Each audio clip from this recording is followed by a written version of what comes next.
வணக்கம் நண்பர்களே! இன்னைக்கு 2 செமையான அப்டேட்ஸ் இருக்கு. வாங்க நேரடியா போயிடலாம். ரொம்ப பேசி டைம வேஸ்ட் பண்ண வேண்டாம். முதல் அப்டேட் என்னன்னு பார்த்தோம்னா, டிசி ட்ரெய்லர் பத்தின ஒரு அப்டேட் தான். டிசி படத்தோட ட்ரெய்லர் இப்போ ரிலீஸ் ஆகிடுச்சு. ட்ரெய்லர் முழுவதுமா ரொம்ப ராவா, இன்டென்ஸா இருக்கு. அதில முக்கியமா லோகேஷ் கனகராஜ் தாஸ்ங்கிற கேரக்டர்ல வந்து எல்லாரையும் சர்ப்ரைஸ் பண்ணியிருக்காருன்னு தான் சொல்லியாகணும்.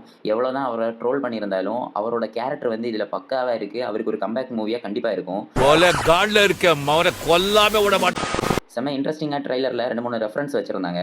அதில என்னெல்லாம் இருந்துச்சுன்னு பார்த்துரலாம். மாஸ்டர் படத்தில விஜய் கையில போட்டிருந்த காப்ப கழட்டி சண்டை போடுற மாதிரி ஃபீல் குடுக்குற ஒரு ஷாட் இருக்கு.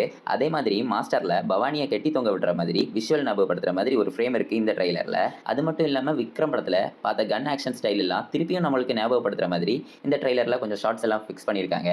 அது மட்டும் இல்லாம நம்ம ஃபகத் ஃபாசிலோட ஒரு ரெஃபரன்ஸும் இதில இருக்கு. ஸோ இதெல்லாம் நம்ம பார்க்கும்போது இது வந்து லோகேஷ் கனகராஜ் படத்திலேருந்தே லோகேஷ் கனகராஜ் வந்து சுட்டிருக்காருன்னு தான் நம்மளால சொல்ல முடியும். நெறைய ஃபேன்ஸும் அப்படிதான் இப்ப சொல்லிட்டு இருக்காங்க. நீங்க இத பத்தி என்ன நினைக்கிறீங்கன்னு கமெண்ட்ல கண்டிப்பா சொல்லுங்க. என்னடா நீ நையன்ற அடுத்ததா எல்லாரும் ரொம்ப நாளா எதிர்பார்த்துட்டு இருந்த ராமாயணம் மூவியோட ட்ரெய்லரும் வந்துடுச்சு. எஸ் தான் இந்த ராவணன் கேரக்டர் பண்றாரு. ரொம்பவே அவரோட கேரக்டர் வந்து பவர்ஃபுல்லா இருக்கு. ராமர், சீதா, சூர்பனகை ஒவ்வொரு கேரக்டரும் தனித்தனி முக்கியத்துவம் கொடுத்து சூப்பரா ட்ரெய்லர் கட்ட பண்ணியிருக்காங்க. இது மட்டும் இல்லாம இந்த ட்ரெய்லர் கட்ல வர விஎஃப்எக்ஸ், விஷுவல், பிஜிஎம் 3ம் சேர்ந்து ஹாலிவுட் லெவல்ல ஃபீல் கொடுக்குது. ஒவ்வொரு ஃப்ரேமும் பெரிய ஸ்கேல்ல எடுத்திருக்காங்க. இதை நீங்க பார்க்கும்போது பக்காவா உங்களுக்கே தெரியும். ஒரு இந்தியன் ஃபிலிம் இப்படி வருதுன்னு சொல்லும்போது இந்தியானா நம்ம எல்லாம் ப்ரௌட் தான் ஆகணும்.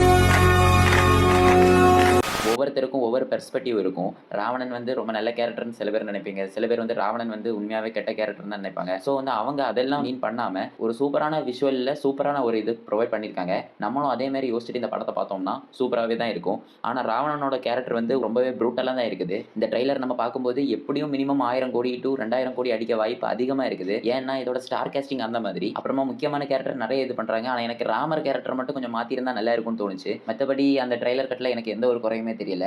நீங்க இந்த டிசி படத்தோட ட்ரெய்லர் பார்த்துட்டு இம்ப்ரெஸ் ஆயிருக்கீங்களா? இல்லனா ராமாயண ட்ரெய்லர் பார்த்துட்டு இம்ப்ரெஸ் ஆயிருக்கீங்களான்னு உள்ளத கமெண்ட்ல சொல்லுங்க. உங்களுக்கு எந்த ட்ரெய்லர் பிடிச்சிருந்துச்சு அப்படிங்கிறத நம்ம கமெண்ட் செக்ஷன்ல கண்டிப்பா சொல்லிட்டு போங்க. அப்புறமா வந்து இந்த சேனலுக்கு சப்ஸ்கிரைப் பண்ணி உங்க சப்போர்ட்ட கண்டிப்பா கொடுங்க.